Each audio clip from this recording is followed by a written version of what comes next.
just got to quickly show you the bung. I've got a stiff rod. This is a still maniac, 10'7", and I've got my bung just have a little tapered leader. I've got this crazy fly I came up with last night. It's this weird mop chenille, and I've got that 2 foot, as you can see that, 2 foot below the bung. And the fish cruising into this tree. And the plan is if I get a cast, and it depends if I can get a cast because there's trees behind me, we'll see if we can get one. Let's go ahead and try. Turn it up here. Very wary of this tree behind me.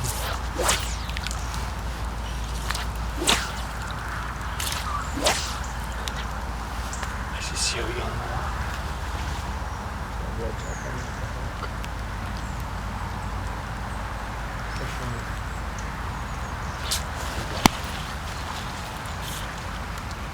Nailed it on the bung.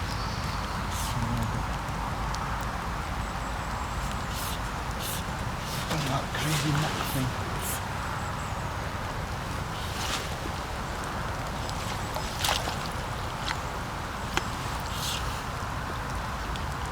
See that bung? Bung's in the boot hole. I'm trying to keep the trees to my right and weeds to my left. That's a strong rod. It's raining quite heavy now. He's got a bit of power.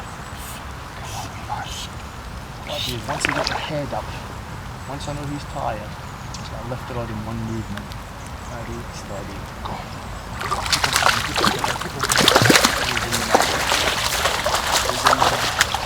Let's just see if we can quickly show you him. And just a little fish. Be careful.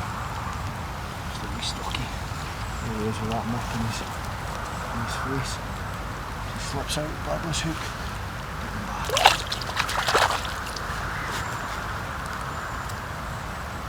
Pretty awesome that.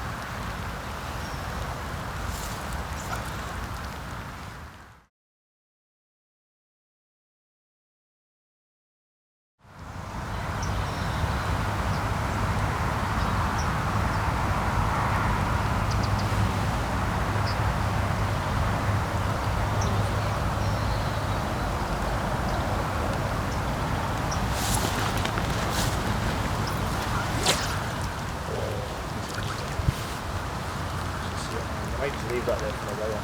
Oh, one's took it. Oh, I took it. Go again. I took it on the drop there. Oh, buckle.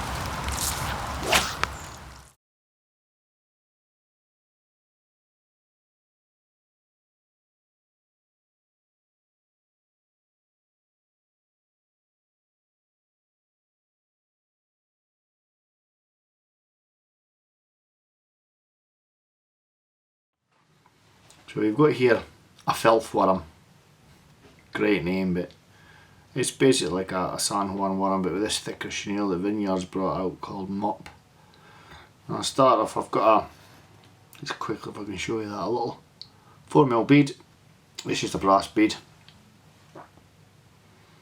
And I've got this competition champ full mill hook. It's got a little bit of curve on the end. When I'm fishing static flies, which is what this is under the bung, I prefer a curved hook. So the first thing you've got to do is get some more mop chenille. This is the standard length. And I want to take a length of this stuff, probably about, you can see that there. So it's about 2.5 inches. 2.5 inches. And then what I'm going to do is I'm going to just take some of the chenille off so I can expose the core, and then just wet that, wet the core. And this is the fiddly bit, showing you this on camera. I've got the bead in my thumb and forefinger in the other hand, and the chenille in this hand, and I'm just going to thread that chenille through the wide part of the hook, if you can see that. Yeah, and then it's just a case of pulling that through. You can see, pull it through to the middle, so you've got the same length on either side. Yeah, just see that there. And then what we do is, when you're happy with the lengths at both sides, I just come in with a lighter. I'll actually take this one out of the vise now.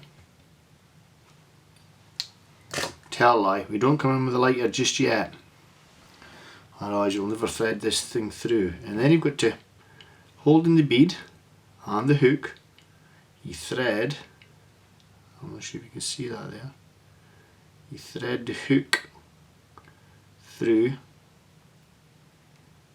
the bead. You see that coming through there? And thread it up so it's on the middle of the hook shaft. Let me just stick that in the vise, you'll see what I mean.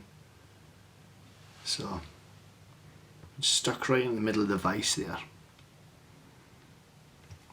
Okay, now we've got the same length this side as we've got that side. So I come in now with my lighter and just blow that so it doesn't burn too far, and you'll get that little burn bit on the end. Same with the rear. I'll just move that out of the way so you can see it burning. And just blow it again. So you've got your two sections of mop chenille. And then I've got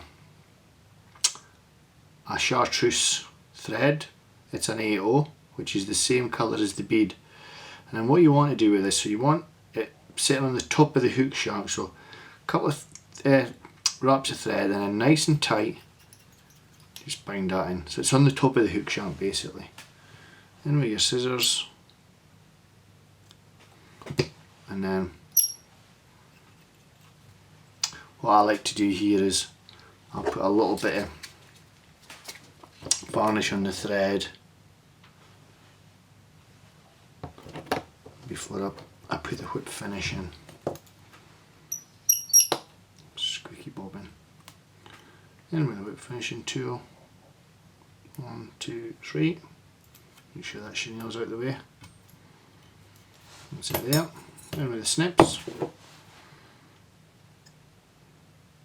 And you want to do exactly the same behind the bead. Again, so your chenille's sitting on top of the hook shank, not to the side. And with the scissors. A few more wraps here because we've got a wider area because of the gap in the bead. And again, just in with the varnish. And then with your whip finishing tool. And again, just secure, move the chenille out of the way. As you can see, it's a really basic fly, there's not a lot of tying in it apart from threading the beads, etc. But you can see just why this all works so well in the water. Very similar to a fly called the Charmy, and like I say, a bit like a salmon worm, but just a little bit fatter and uglier.